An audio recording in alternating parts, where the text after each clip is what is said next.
is going to be a little different from what I understand in past webinars, where you are going to be looking at me, not slides. And I am going to share with you, I'm a professional speaker. I speak and do workshops.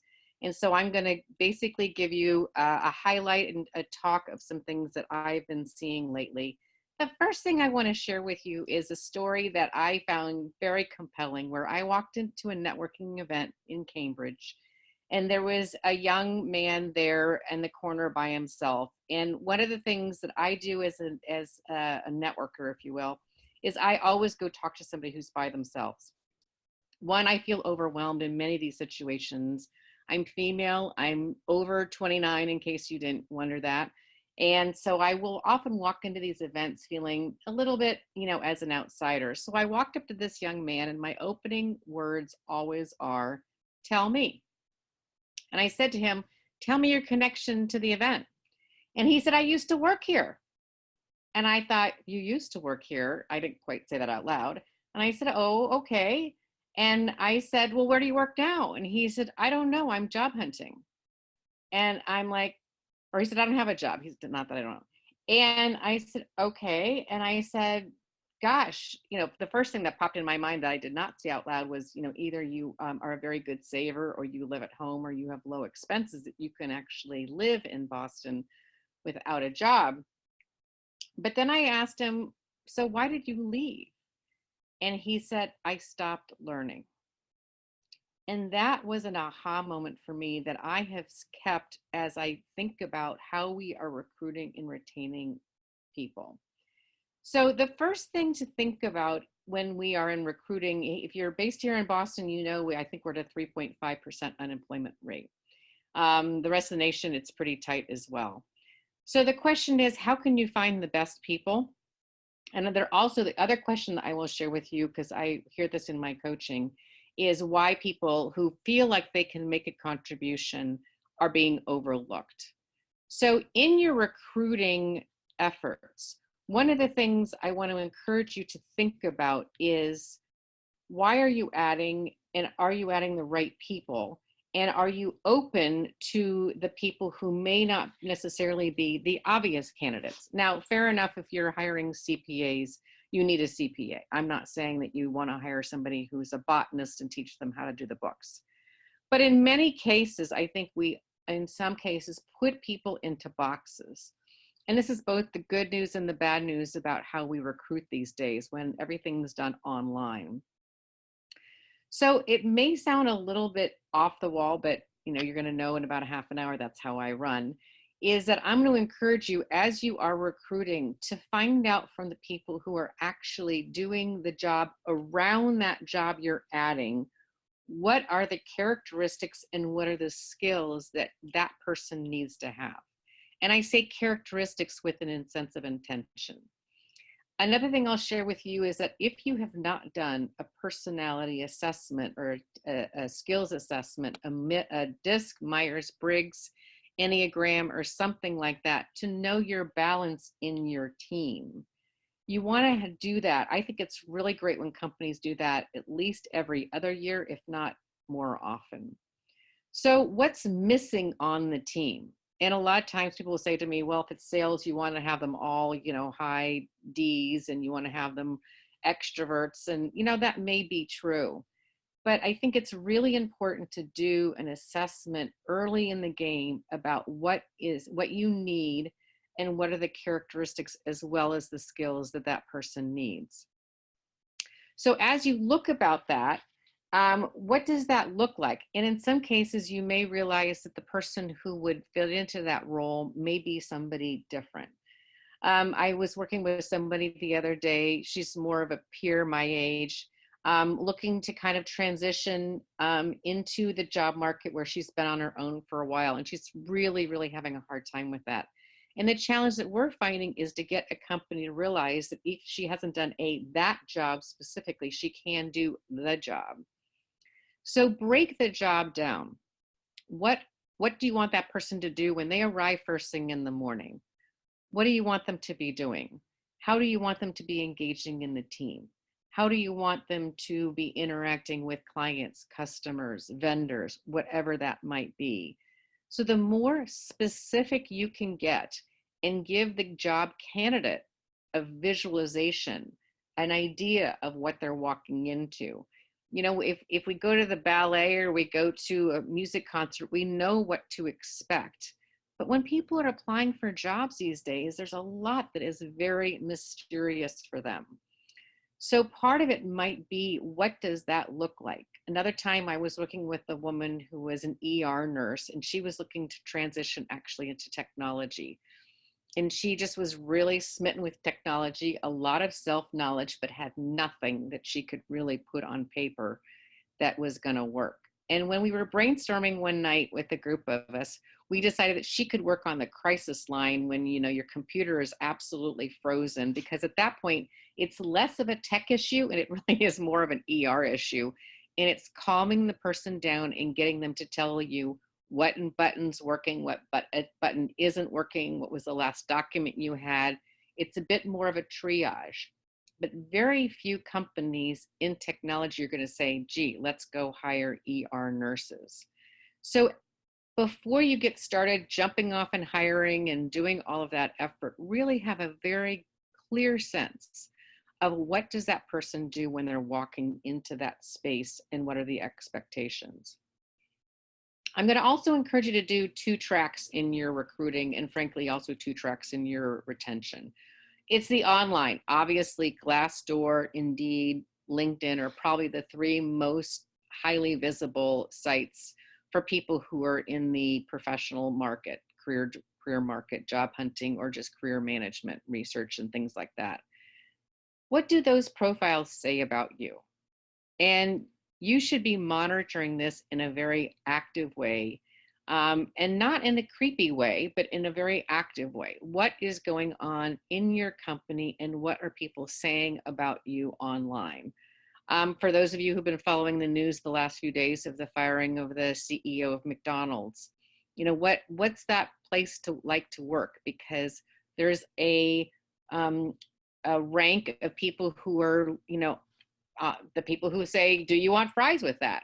And, you know, they have been saying for a long time, they want a better quality of life. And what's probably happened at the senior level, which obviously the story is evolving right now, but somebody saw a relationship that they felt could compromise the company. So what are the relationships that can compromise the company, the integrity? Because if that happens, that impacts the profitability and it certainly impacts the mood and the well-being of the company. We can talk a little bit, because I think there's a couple questions that came on the transom about toxic environments. We can talk about that too. The other thing, I was talking with a senior, very senior executive at one of the top consulting firms. He confided in me that when he was in the elevator, he's always looking at his phone. And I think what he was hoping to do is hear me say, that's okay. And I actually told him, no, he should leave his phone in his office.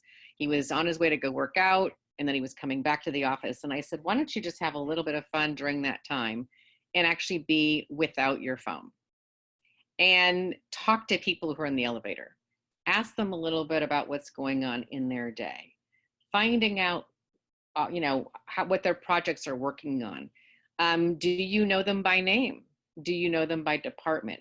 I think in some cases, very, very senior people do feel intimidated when they bump into their staff and they don't quite know what to say. They don't quite know what to do. And I think the more they can do that and do management by walk around, it's very important.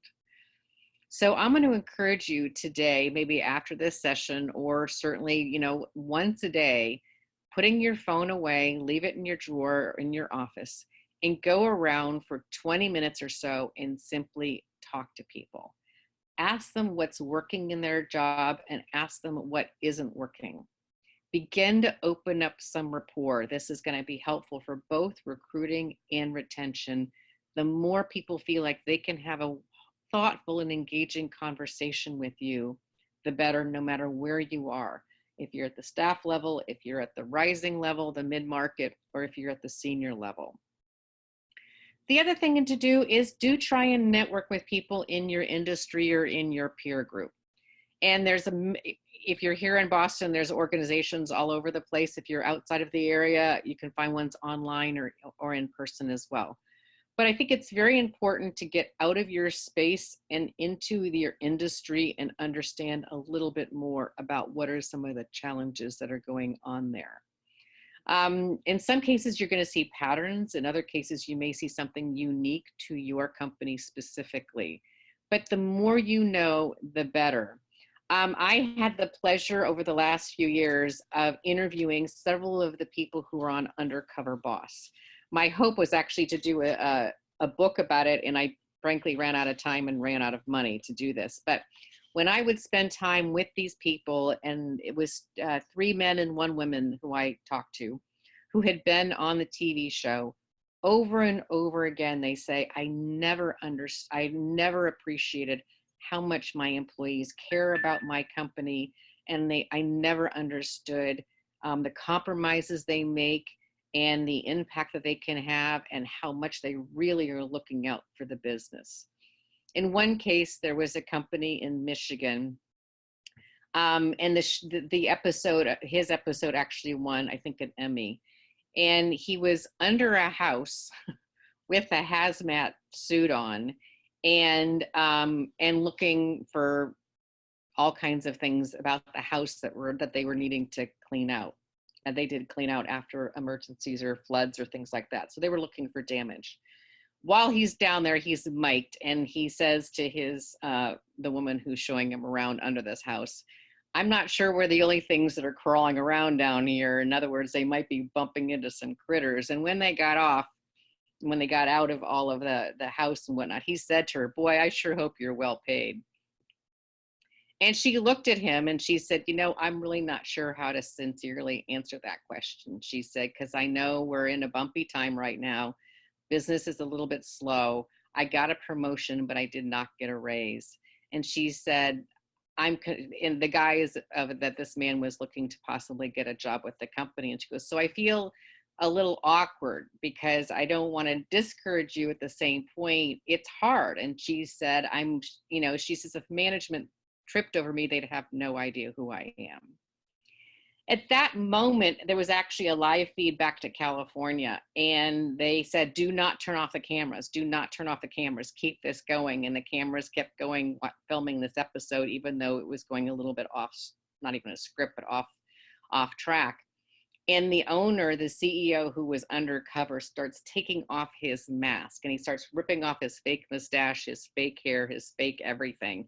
And this woman's looking at him like, what in the world's going on? Like, thank God I've got cameras here, because she was looking a little nervous. And he says to her on camera, I'm the CEO. I can't have you go home tonight thinking management doesn't care. When I interviewed him about that episode and that scene, he said it was so terrifying for him to think that she was going to go home and have really, really believe that corporate didn't care.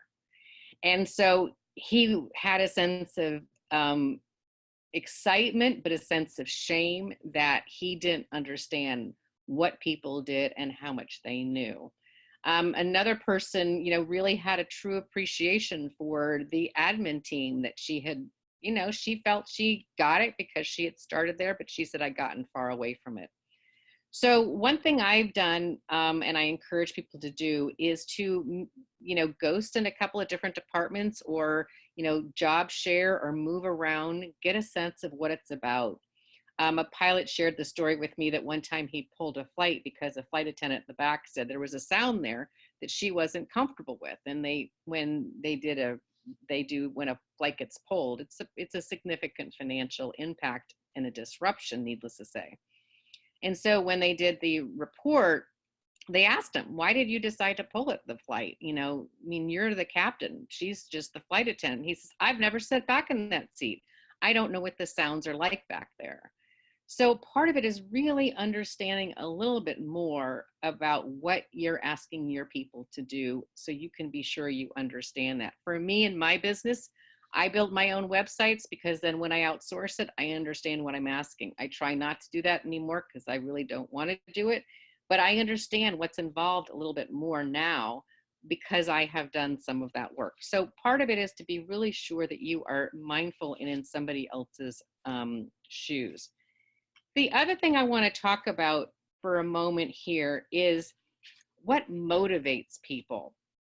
So as you're looking to retain people, I saw the CEO of Pepsi speak a number of years ago, and she shared the story about traveling to somewhere around the world. And one of her direct reports said, "My parents live there and they've always wanted to meet you. Would you mind if they stopped by the Pepsi office and said hello to you?" And she says, "Of course, that would be lovely." So the parents stop by, and that turns into a conversation where she says, "Boy, thank you for raising such a great, son, daughter." I think it's a son, I forget. And, really enjoy working with him and all that sort of stuff. And then that turns into, "Oh, well, thank you so much. And by the way, would you like to come to our house for dinner?"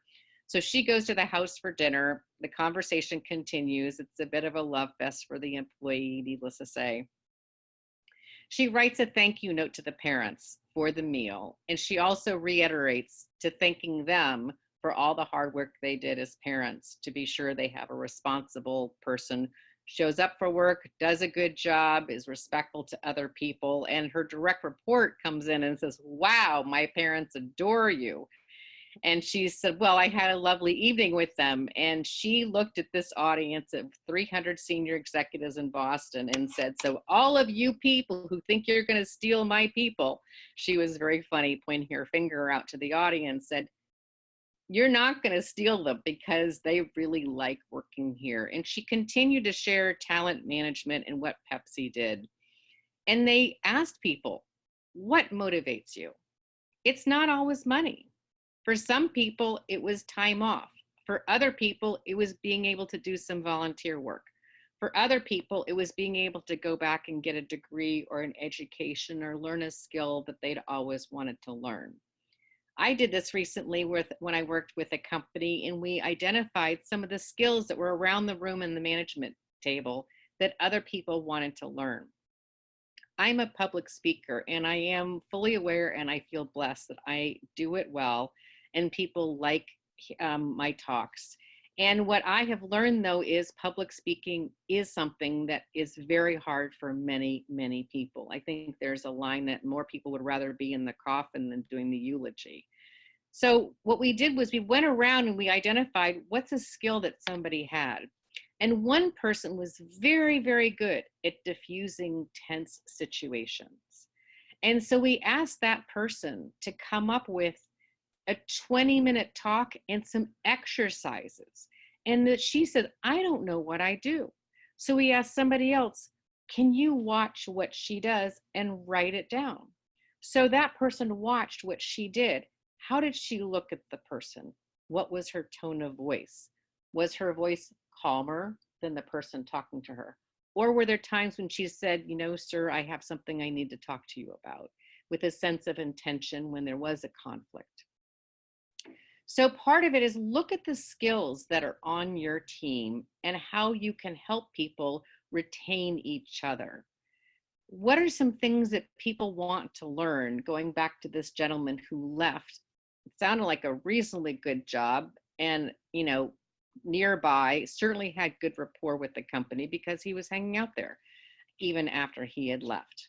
So what are some skills and things that people can learn? What are some things that would be important to them? Is it time off? Is it new technology? It is money for some cases. If you're here in Boston, we live in an expensive city.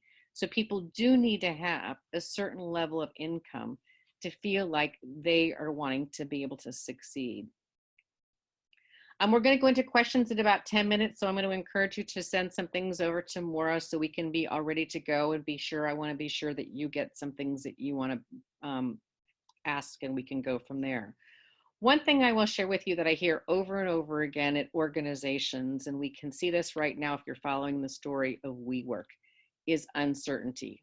Uncertainty is really, really painful. If you don't know what's happening with your company, if you don't know what's happening with your CEO, if you don't know what's happening with, the viability of the company. I did some work at one point when EMC was possibly going to be bought by Hewlett Packard. In the meantime, we all know they've been bought by Dell. but there was a lot of uncertainty. People didn't know if they were coming into work and how long they were going to be there.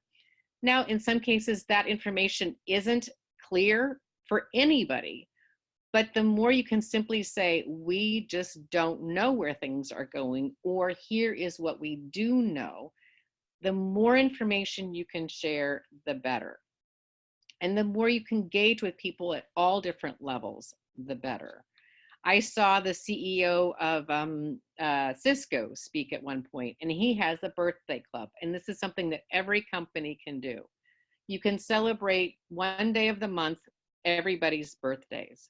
Bring everybody together. And he did it because it's a big company, a lot of that was done in a remote situation. They would bring people into rooms and you would have a cyber birthday or a cyber conversation. Cisco is big enough that they actually had two, one for the staff with the CEO, John Chambers, and another one with no management at all. Middle management were allowed. In that conversation with the no middle management, John Chambers asked, what's keeping you here and what would be something that would make you consider leaving the company? And this was a while back, and there was a woman who said, I'm the bad mom. She says, I'm the one who's usually the last person to pick up my kid. My kid's embarrassed. I'm embarrassed. The teacher looks at me like I'm a failure as a human being. And the woman said she walked around the office over the last few weeks and started counting the number of children, or people who had kids in her area. I don't have children, so this was an interesting thing for me to see and observe. And so when she counted that out, she said, if we could get on-site daycare or have something nearby that we would all know we can count on, that could be easier for us to have. With permission, obviously, maybe have some cameras there. So we could maybe check in on our kids' classroom every so often and see what things are going on. And out of that, Cisco became one of the first companies to have on-site daycare, simply because there was space for her to speak up.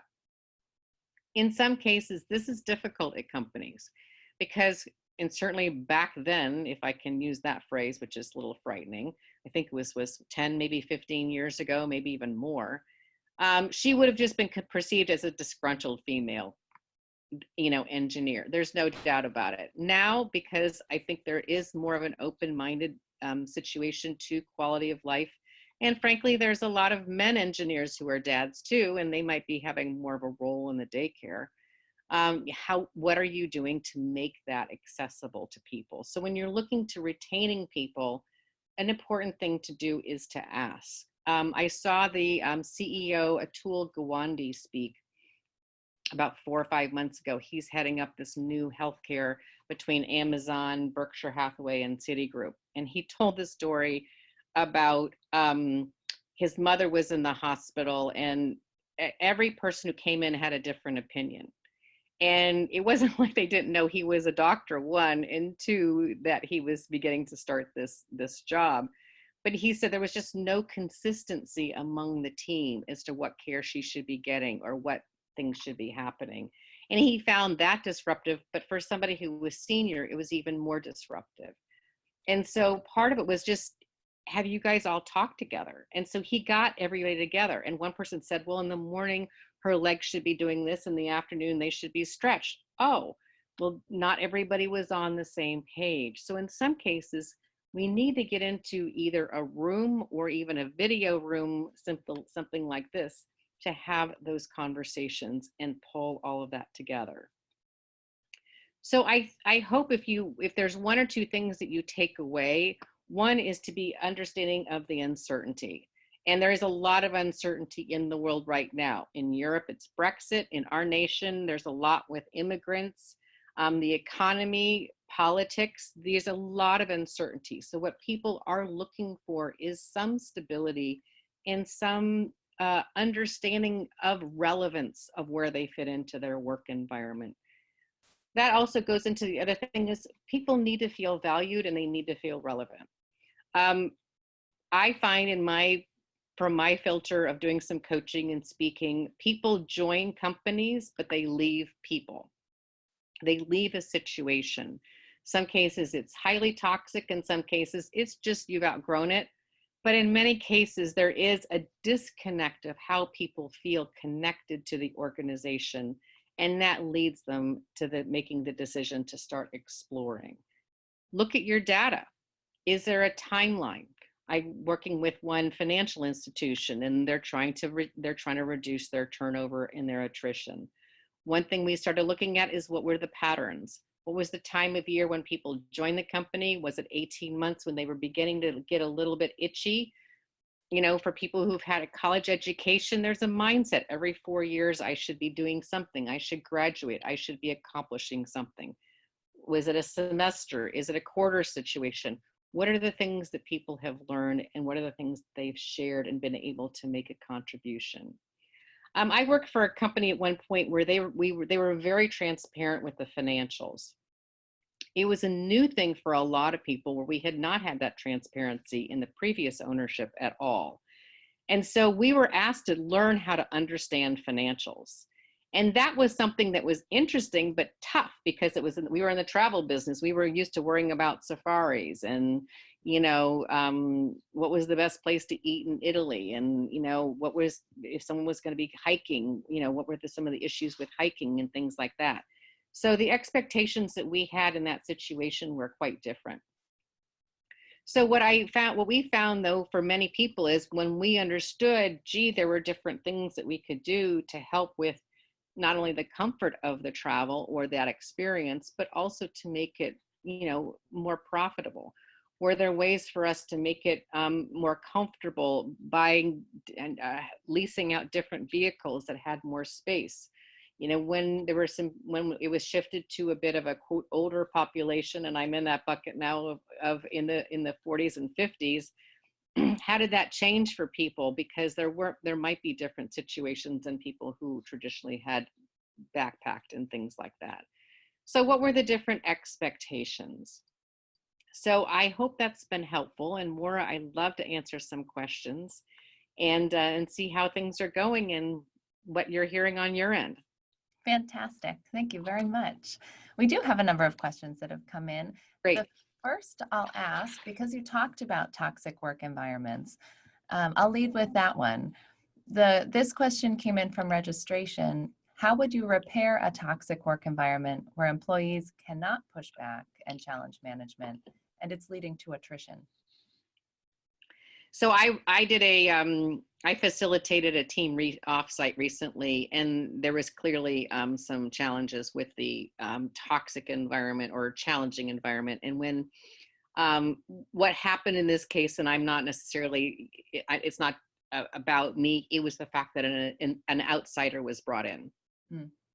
And so I think in some cases you do have an outsider. I did know she was the CEO. Yes, she had hired me. Yes, she was writing my check.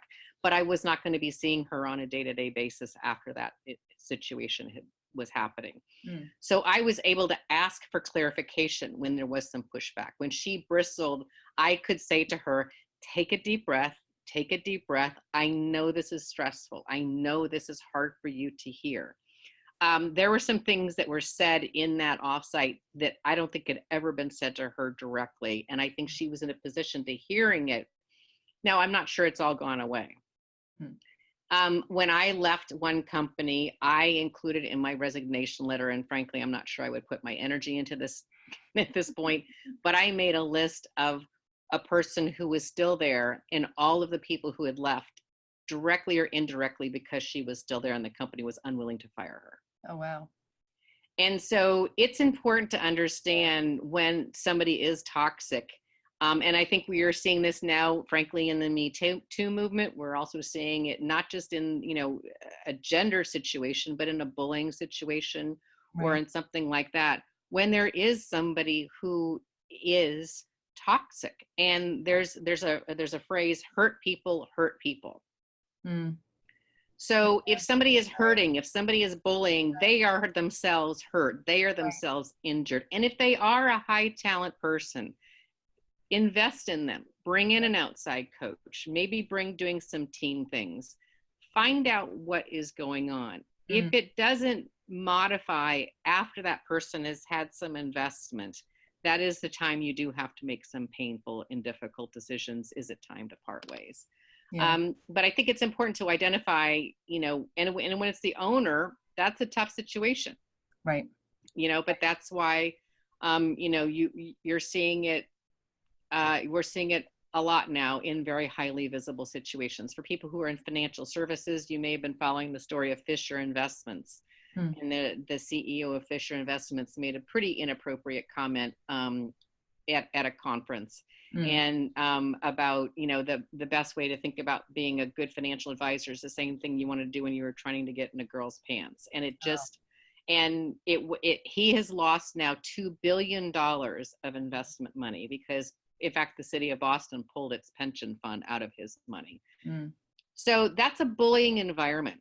Right. And that may or may not ever change. I think WeWork is experiencing this right now, Yeah. where their CEO, the board has stepped aside. I asked him to step aside. I do think, though, there's a fair amount of understandable resentment.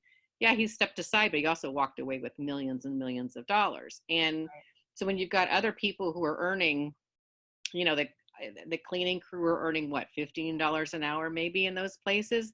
That's a hard environment for people to feel motivated to really care about the bigger organization. So it's a tough thing to do. A conversation's a start. Yeah. Yeah. Well, and that actually leads into another question we have about, from your perspective, since you are a professional coach, I think you can speak to this better than most. And so the question is, how has professional coaching contributed to employee engagement and retention? And, in instances where it is the CEO or it is a manager, Yeah. how do you even go about suggesting that they receive coaching? Well, in some cases, so the most important person at any company, frankly, is not the CEO. It's the CEO's assistant. Yeah. Yeah. And that's the person, typically female, who is the work wife and is trusted, if it's a male CEO. In some cases, we've had women CEOs who've gone off the rails for sure as well. But I think the more people that you can get to get that person, the senior executive themselves, find who they trust. They Yeah. trust somebody. They trust somebody. Yeah. They may be in a peer-to-peer groups. A number of them are in those types of organizations outside of their companies. But somebody needs to get hold of them and have that conversation. And in some cases, I find that there's a disconnect. There's an alignment. Either they have somebody who is working for them that they don't trust, who isn't doing the job. Yeah. And a CEO's job, or that person is the visionary. You need to have the person who's the operations person. Right. That may or may not be the CEO. In some small companies, obviously it's the same. In some cases it's not.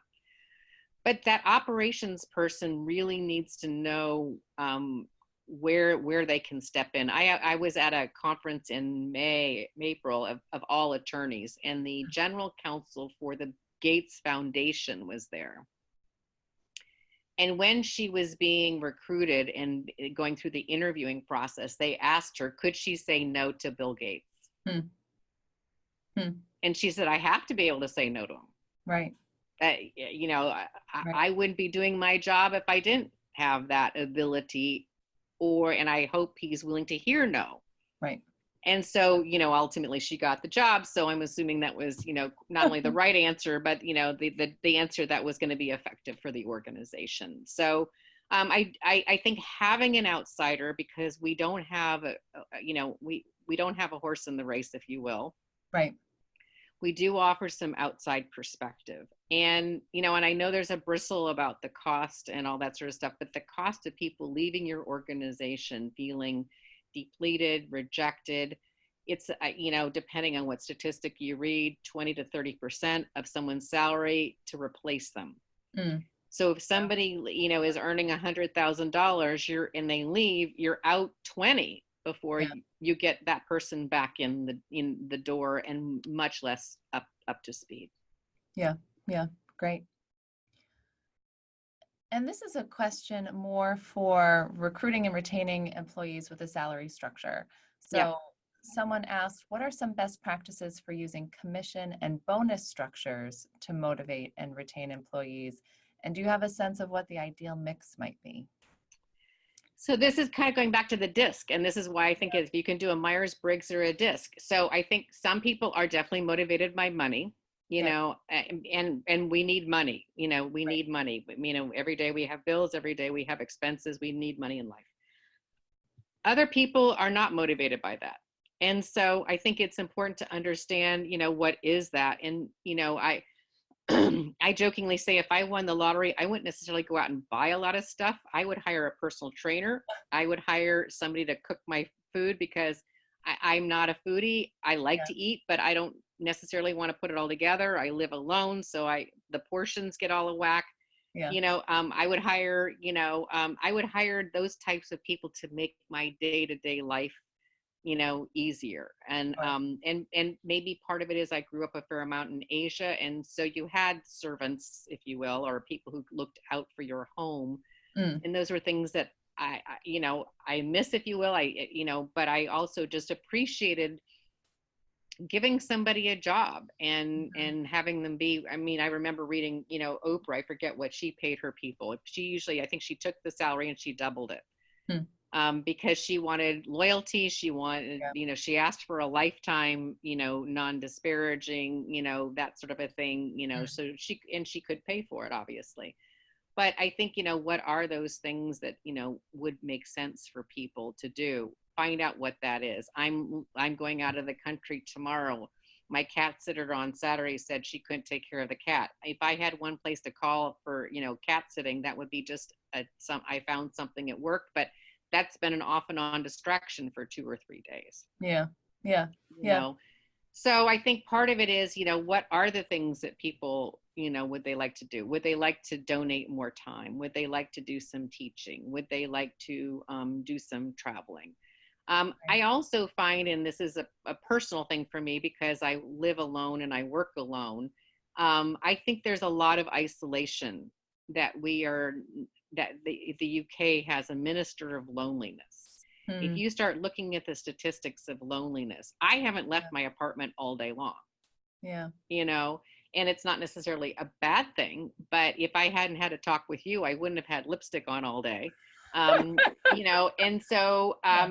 and I sometimes I work out from home, sometimes I don't, but you know, I think there's a fine line between isolation and loneliness and feeling, you know, that you're kind of invisible, and a Yeah. lot of people are very isolated. Yeah. So I think, you know, and for people, if you're managing a remote team, this is a very significant challenge Right. from what I'm experiencing and hearing about from other people. So how can you have them engaged? How can you have people feel like that's what they can do? Is there a space in your office for people to gather for a cup of coffee? You know, I've been in and out of co-working spaces for 15 to 20 years here in Boston. You know, now everybody has a headset on, Mm. Yeah. you know, Right. so you walk into those places and no one's talking to each other. Now that it may also be, frankly, just a little bit more unique to New England, because when I'm in the Midwest, people do talk to each other. But Mm. Yeah. I would say that if that's something that people can think about, yeah. Right. Right. But it is true. I mean, I read things all the time about how actually negotiating for flexible time is one of the key negotiating chips, as opposed to, you know, maybe 10 years ago and in the past when it was always negotiating for a higher salary. And people they want some flexibility, maybe not entire flexibility, but they want some. Well, yeah, I mean, and I was Yeah. coaching a young lady recently, young in my opinion, anyhow, and you know, late 30s, I think it was, and you know, she was going to be transitioning into another role, and in the course of the conversation, if she left, she was going to be missing out on a bonus. Well, the new company picked up the tab on the bonus. Nice. Then That's she good. was also looking for, they wanted her to start right away, and in this situation, they were unflexible on that. So I had said, well, why don't you ask them, are they closed between Christmas and New Year's, or could you take off, you know, that week because you haven't been seeing your family, you know, in a while. Again, those are the questions where Right. we live. I mean, I think Boston traffic I now hear is worse than LA, and having just been in LA, that's bad. Yeah. Um, And so, can you set, so you're going to be in at, 6:30 in the morning and out at 2 o'clock in the afternoon, or in at 10 and out at 6, or whatever it might work for you. Right. So I think, those are things that, you can talk to people about. You can have some differences on that. In Washington, D.C., I mean, the subway is even charged differently during peak hours. Right. So Boston's been pretty interesting that it's been egalitarian. They don't want to surcharge people. And I appreciate that. But I also think there's some things that, you might be able to get some people off the roads if that was an issue. Right. Right. And it doesn't necessarily have to cost the organization any additional money in order to offer those benefits and potentially retain and recruit new people. Yeah. Right. I mean, I forget where I saw it. It was, I think, somewhere in Boston, where they had a dental van that came up and they just did quick, cleanings to people because people weren't going to the dentist. Right. HR offices will tell you that if your people get their teeth cleaned twice a year, the cost of your dental goes way, way down as a company. Yeah. So, do you actually get cash? No, but if you know that you're bringing the company benefits down, I would also just simply say, then give a bonus out on that. There was a story many years ago when they served meals on planes, and it was a flight attendant who noticed that people never ate the black olive. Huh. So she mentioned this one time. So they did some research, and I think it was $40,000, whatever, a year or whatever else was spent on, black olives. And so they decided to not include the black olives. And I thought, well, that's a cool thing, but did she get 40 grand? I mean, my opinion was, flight attendants are very poorly paid, which is a curious thing because of the safety job that they have. Right. But, why not give her $20,000? It made a great PR story. Yeah. But if that can buy a flight attendant who isn't highly paid to begin with, some retirement money or a car or, healthcare or childcare or something like that. Yeah. Yeah. Oh, interesting. I know life works. Yeah. I think there's one, I don't know if it was Ernst & Young or Deloitte a while back, that had benefits by tiers. And so that whatever tier you were, you got, the health insurance and a laptop was a given. But then the more you got promoted, you could buy benefits from the benefit cafe. And that meant dry cleaning, it meant pet care, it meant vacations, or it meant elder care. And where you were in life, you could buy into that. So somebody who was single with no kids but wanted to do some philanthropy could take a course on how to do philanthropy, when that might not be something for somebody who's interested or has the capacity with kids. Right. Oh, interesting. Right. I mean, it just goes to show, in the question asked about the ideal mix, it really is going to change for every organization and not even every team, but every individual person. Yeah. It is. And I think the financial part about this is important because I'm becoming, and this was very true for me, and I had breakfast with my college roommate yesterday, and we were both talking, we had no idea how to balance a budget. Yeah. We had no idea how to run a household. We had none of that information. And I think that, many people are coming into the workforce, frankly, completely overwhelmed and unprepared for their non-work life. Right. Yeah. And yeah. I taught at MIT Charm School, and I was the speaker there, and I was a commencement speaker, but the little breakouts were, how to tell your roommate something that they don't want to hear. Yeah. How to ask a girl out, it was some funny things along those lines, but a big part of it was these were some very significant life skills that we are not teaching people, that become a huge distraction. The millennials, from what I hear, don't think they're ever going to be out of debt. That's terrible. Between student loans and a house, they assume they're always going to be in debt. That's terrifying. Yes. That's a sizable population to have that weight. So, should they live differently? I will say, I think a lot of them live pretty nice lives. They're out wining and dining a lot. I didn't do that. I either had friends over, or we cooked out, or, we didn't necessarily always go out to eat. Yeah. In the ways that they do. And then you're also in a city where your places are small. So where can you do that? There's the Boston Kitchen here at Haymarket.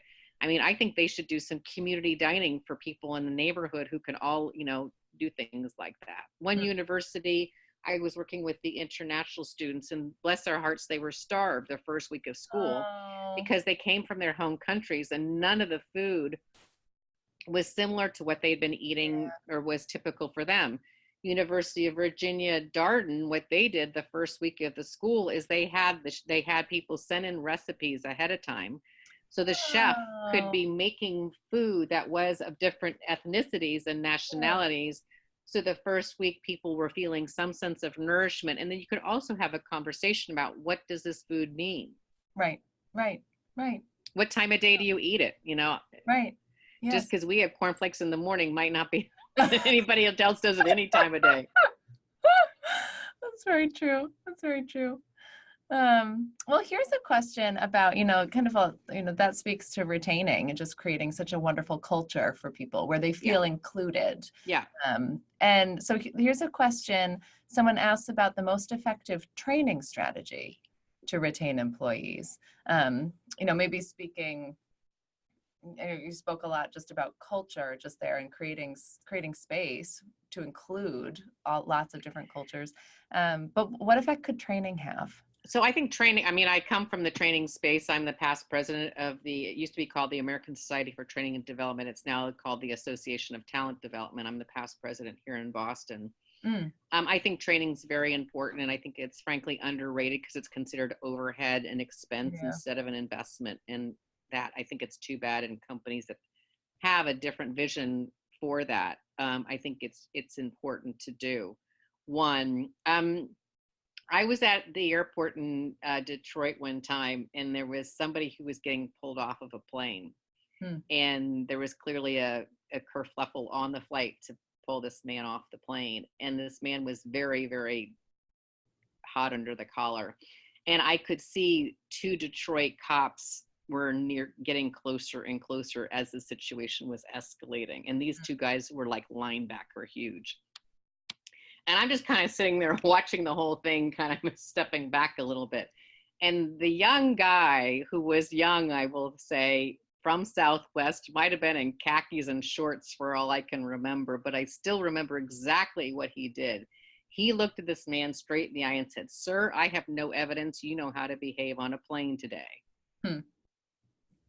That was not the first time he said that. That was the evidence of excellent training. Yep.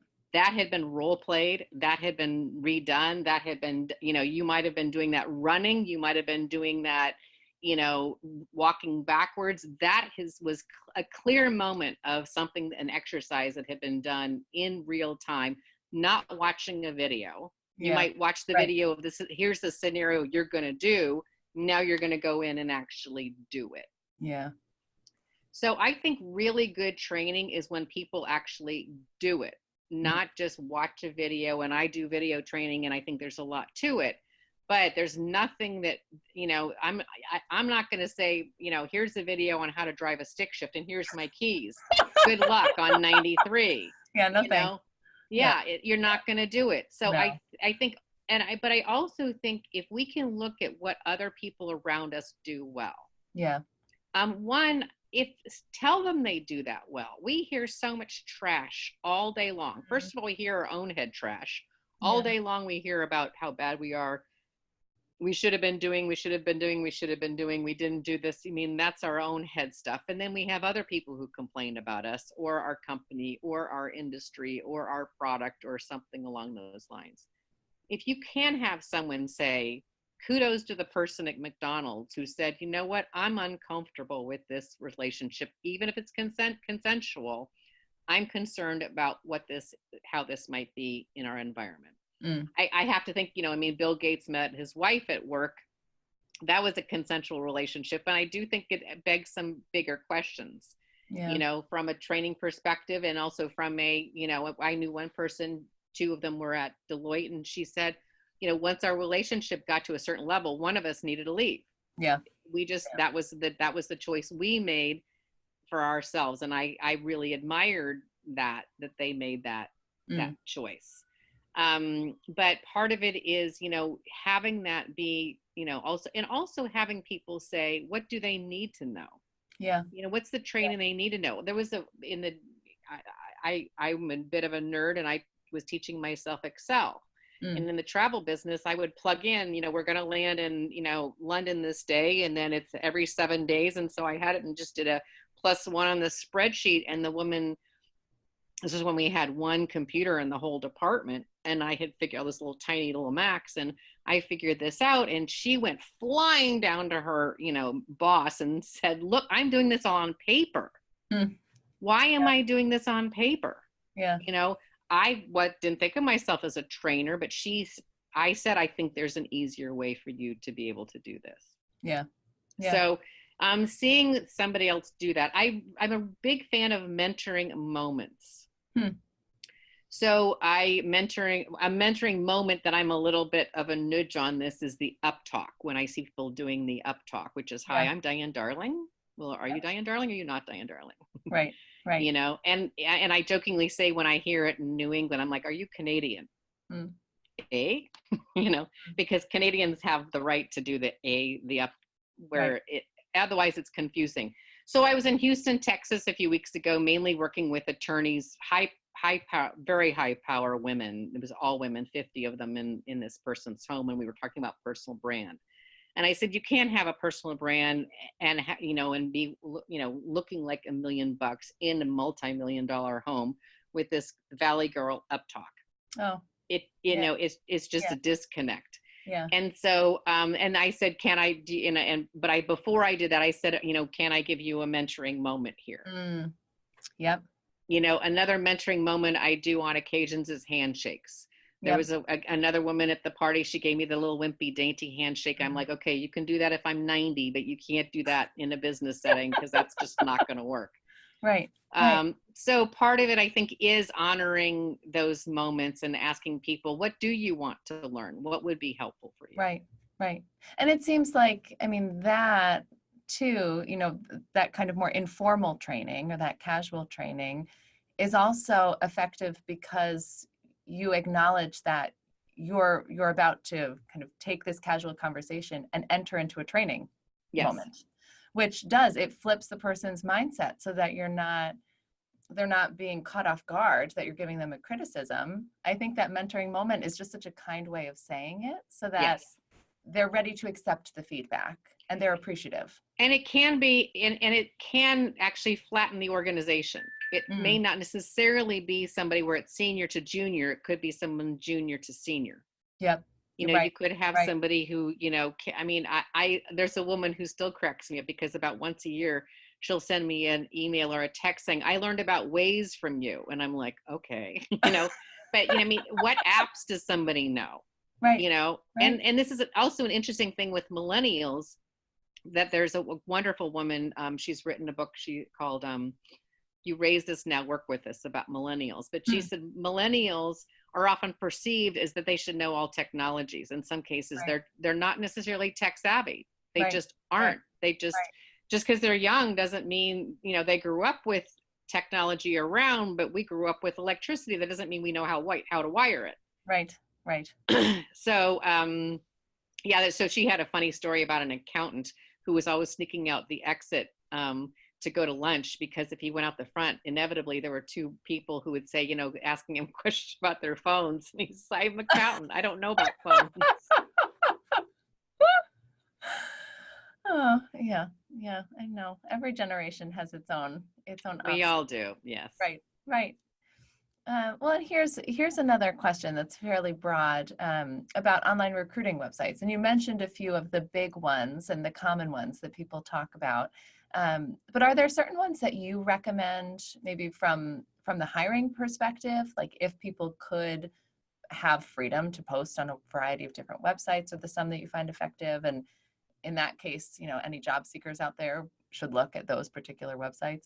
Yeah, I certainly, LinkedIn is probably, one of the better ones. The thing I do like about LinkedIn is if I see a job that, I'm interested in, because I sometimes go in-house, or other times when I'm telling somebody else, kind of some suggestions for them, you can probably find somebody that's at least 2 degrees at the place, and you can then kind of get some inside scoop. Yep. Yeah. And this is also why you want to be really mindful of, your company brand. If you haven't had a company brand audit recently, you're going to want to do that. Yeah. I hired somebody to do a personal brand audit of me recently, and out of that came a haircut, and I needed to, do I needed new headshots, and I didn't think my stuff would look that old, but he said, it hasn't changed in a while, and that looks just static. It looks Yeah. like you're stuck. Not Yeah. not necessarily that you've aged, it just looks like you're static. Right. Right. So I think those are some things that are important to do. So I think LinkedIn does two things. One is lets you see who is there, and two, you get to find out about the company.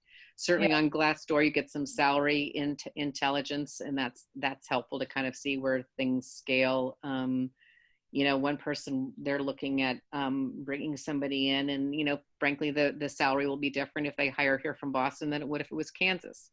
Right. Right. And the candidates have to know that. Right. I Yeah. mean, when I've looked at going in-house, I look at, because I don't have a significant other, and I'm not married or anything like that, I do all my own benefits. If the Mhm. company was going to hire me, I'm looking at that as a $10,000 minimum, cash I don't have to outlay, Right. never mind manage. Right. So part of it is looking at some of those different things. So part of it is understanding some of that intelligence. I think that, it's not a bad idea just to ask a lot of people, who do you know, who do you know, who do you know, and find out what's going there. And also, who did they work for? Has that changed? Right. Have they had some people come in and do some talent management work? Yeah. Wonderful. Well, I know we're about at the hour mark, so I really wanted to thank you very, very much. Thank you. This You're has been welcome. a real pleasure, and it's been fun to get to do a different format and really just Good. get to have a conversation. Well, we can do some slides another time, but a different one. I kind of just thought, because Yeah. this is about people, Yes. and it's hard for me to be by myself in my apartment with no audience, because I'm used to an audience Yeah. doing it about people. So I find these actually are more stressful for me than being in front of an audience. But it's a different stretch for me, and I know it's easy for a lot of the people watching who can't necessarily get to be with somebody to be there. So I'm hoping it's helpful. Yes. No, thank you very much. This has really been very insightful. Just I can tell. I know that you've been doing this for a long time, but to get to hear your expertise and to get to really experience, the stories and some of the things that have inspired you over the years has been really, really wonderful. So thank you very much. You are so welcome. And everyone, thank you for joining us. A recording of the presentation will be available on the Holy Cross Alumni Career Development website next week, and you will receive an email when it's posted. You'll also receive a short email survey about the webinar, and I encourage you to share your feedback with us.